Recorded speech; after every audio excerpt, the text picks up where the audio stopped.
मैं अक्सर स्कूलों, कॉलेजों और यूनिवर्सिटी में गीता पर बोलने के लिए जाता रहता हूँ। मुझसे काफ़ी विद्यार्थी, प्रोफेसर सवाल पूछते हैं गीता के ऊपर। एक सवाल मेरे से पूछा गया एक प्रोफेसर से कि आप तो कहते हो कि गीता विश्व का ग्रंथ है, मगर लोग तो इसको हिंदुओं का ग्रंथ मानते हैं। एक और सवाल फिर मेरे से पूछा गया कि कुछ लोग मानते हैं कि गीता तो केवल सन्यासियों के लिए है, आपका इस बारे में क्या कहना है। और एक और सवाल जो मुझे हैरान कर गया, वो चौधरी देवीलाल विश्वविद्यालय की एक पीएचडी की छात्रा ने मुझसे पूछा कि जब दोनों तरफ से फौजें खड़ी हों तैयार युद्ध के लिए, शंख बज चुके हों, तो फिर क्या 700 श्लोक गीता के युद्ध के मैदान में बोले जा सकते हैं। ये सवाल मेरे लिए भी बड़ा अजीब था। हम सबसे पहले इसी सवाल के ऊपर चर्चा करेंगे कि क्या गीता के 700 श्लोक युद्ध के मैदान में जहां फौजें तैनात तैयार खड़ी हों, शंख बज चुके हों, बोले जा सकते हैं, कहे जा सकते हैं। दरअसल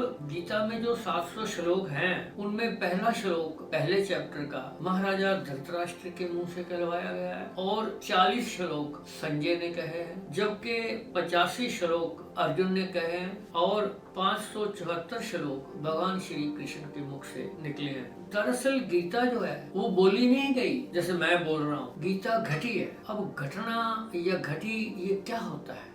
आप ट्रेन में सफर कर रहे हो, अचानक आपको झपकी आ जाती है, सपने में आप पैदा हो जाते हो, जवान हो जाते हो, आपकी शादी हो जाती है, आपके बच्चे हो जाते हैं, आपके बच्चों के बच्चे भी हो जाते हैं, आप दादा बन जाते हैं, अचानक गांव में बाढ़ आती है और आपके पोते जो हैं वो डूबने लगते हैं, तो आप उनको भागकर निकालते हैं और आप चीख पड़ते हो और उसी से आपकी नींद टूट जाती है, उसी से आप जाग जाते हो। तो जब आप घड़ी देखते हो तो कुछ ही सेकंड हुए हैं आपको सोए हुए को, कुछ ही सेकंड में आपने 100 साल की जिंदगी व्यतीत कर ली। दादा भी बन गए, पोते भी हो गए, बेटा भी हो गया, शादी भी हो गई। जैसे माँ बैठी होती है हजारों मील दूर, बेटे को कोई तकलीफ होती है तो माँ का दिल जो है तड़फ उठता है। और वो इसी तरह स्वामी विवेकानंद ने तो यहाँ तक कहा है कि ये तो साइंस ऑफ टेलीपैथी है। 4 हफ्ते की बात है, सिर्फ आप हजारों मील दूर की अपने किसी भी व्यक्ति के मन की बात जान सकते हैं। तो इस तरह एक और बड़ी घटी जो है घटना है, उसकी एक कथा है बड़ी, महात्मा बुद्ध की।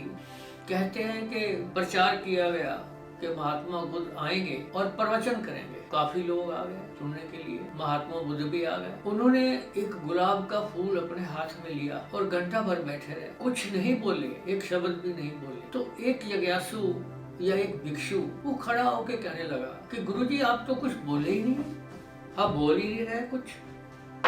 तो महात्मा बुद्ध ने कहा कि मैंने जो बोलना था वो मैंने बोल दिया है, आप महाकश्यप से पूछ लेना।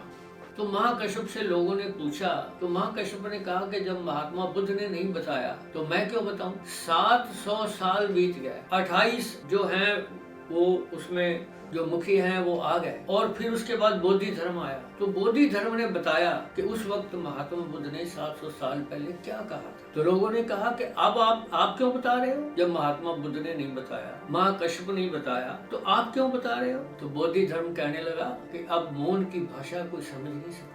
तो ये मौन की भाषा है घटना। इसके अलावा मैं और भी कहना चाहता हूँ कि भगवान कृष्ण ने भी तो कहा है गीता के 4थे चैप्टर के पहले ही श्लोक में कि हे अर्जुन, जो गीता का ज्ञान मैं तुम्हें दे रहा हूँ वो पहले मैंने सूर्य को दिया था, सूर्य ने अपने पुत्र मनु को दिया और मनु ने अपने बेटे इक्ष्वाकु को दिया। तो इस तरह गीता का जो ये ज्ञान है वो जो हमारे पास आया है वो संजय के माध्यम से आया है। महर्षि वेद व्यास को आए धृतराष्ट्र के पास और उन्होंने कहा कि अब युद्ध तो होने ही वाला है कौरव पांडवों का, आप चाहो तो मैं आपको दिव्य दृष्टि दे सकता हूँ और आप सारा युद्ध देख सकते हो। तो महाराज धृतराष्ट्र ने कहा कि मैं तो आंखें मेरी नहीं है, सारी उम्र मैं अंधेरे में रहा हूँ, अब मैं आंखें लेकर क्या करूँगा, मेरे बच्चों को लड़ते हुए देखूंगा, मरते हुए देखूंगा। तो फिर ऋषि वेद व्यास ने वो चक्षु संजय को दे दिए। संजय को वरदान था कि हर घटना आपको दिखेगी, आपके फौजियों के मन में क्या है, लड़ने वालों के मन में क्या है, वो भी आपको सब कुछ मिलेगा। और ये संजय को वरदान था और संजय की वजह से ही जो गीता है वो हमारे सामने आई। इसलिए जो गीता है वो मौन की एक घटना है, जो संजय के माध्यम से हमें मिली और हम लोग जो पढ़ते हैं। दूसरा सवाल ये था कि गीता क्या हिंदुओं का ग्रंथ है? मैंने कहा गीता केवल हिंदुओं का ग्रंथ नहीं है, गीता तो विश्व का ग्रंथ है। गीता में तो जप, तप, ज्ञान, ध्यान सब कुछ गीता में है। और गीता के कुछ श्लोक तो ऐसे हैं जो विश्वव्यापी हैं। अगर आप गीता के चैप्टर 3 के श्लोक नंबर 21 पे जाएं तो उसमें साफ तौर पर लिखा हुआ है कि समाज के जो अगवा लोग हैं, जिस तरह उनका किरदार है, जैसा वो करते हैं, ऐसा ही आम जनमानस करता है, जिसको कहते हैं हम यथा राजा तथा प्रजा। तो इसी तरह एक और श्लोक है चैप्टर 6 श्लोक नंबर 5 कि इंसान अपने उद्धार और पतन का खुद जिम्मेदार है। आपने राम बनना है या रावण बनना है, आपने कृष्ण बनना है या कंस बनना है, ये आप पर निर्भर है। आपने आगे बढ़ना है या रुक जाना है, ये आप पर निर्भर है। आपने समाज को दिशा देनी है, देश को दिशा देनी है, ये सब आप पर निर्भर है। इसलिए आप अपने ही पतन का कारण है और अपने ही उद्धार का कारण है। एक चैप्टर और 6 में श्लोक नंबर 16 और 17 है, उसमें साफ तौर पर ये लिखा हुआ है कि अधिक खाना और अधिक सोना और कम खाना और कम सोना दोनों ही ठीक नहीं है। तो ये जो श्लोक मैंने कुछ ही कहे हैं, ये सारे विश्व के लोगों के लिए लागू होते हैं। ना ये किसी जात के लिए है, ना पात के लिए है, ना बड़े के लिए है, ना छोटे के लिए है। ये श्लोक जो है ये विश्वव्यापी श्लोक है और इसलिए गीता जो है विश्व का ग्रंथ है, केवल हिंदुओं का ग्रंथ नहीं। वो आपको हैरानी होगी कि 700 श्लोकों में हिंदू तो शब्द ही नहीं आया, हिंदू तो कहीं शब्द ही नहीं आया। तो इसलिए गीता हिंदुओं का ग्रंथ नहीं है, गीता विश्व का ग्रंथ है। और मैं एक और बात भी कहना चाहता हूँ कि एक और बात भी मेरे सामने आई, क्या गीता सन्यासियों के लिए है? अजीब सी बात थी ये, उनको पूछना भी नहीं चाहिए था। अगर गीता सन्यासियों के लिए ही होती तो भगवान कृष्ण अर्जुन को बार बार क्यों कहते हैं कि अर्जुन तू क्षत्रिय है, आ युद्ध कर, लोगों को न्याय देना, शांति कायम करना तेरा फर्ज है, तेरा कर्तव्य है। और अगर तू अपने कर्तव्य से भागेगा तो भगवान ने दूसरे चैप्टर के 34वें श्लोक में साफ तौर पर कहा है कि तू कायर कहलाएगा, तुझे कायर कहेंगे लोग, तेरा अपयश होगा और अपयश जो है वो मौत से भी बुरा है। इसलिए गीता जो है वो वैराग्य की तरफ नहीं ले जाती, गीता तो ग्रस्त की तरफ ले जाती है।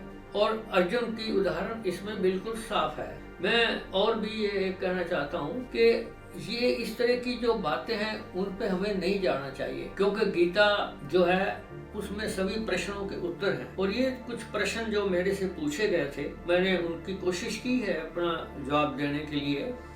और मैं समझता हूँ कि विद्यार्थियों को, प्रोफेसरों को, इन लोगों को संतुष्टि होगी और आम लोग भी इस बात को जरूर, मेरी बात को समझेंगे। आज बस इतना ही, धन्यवाद।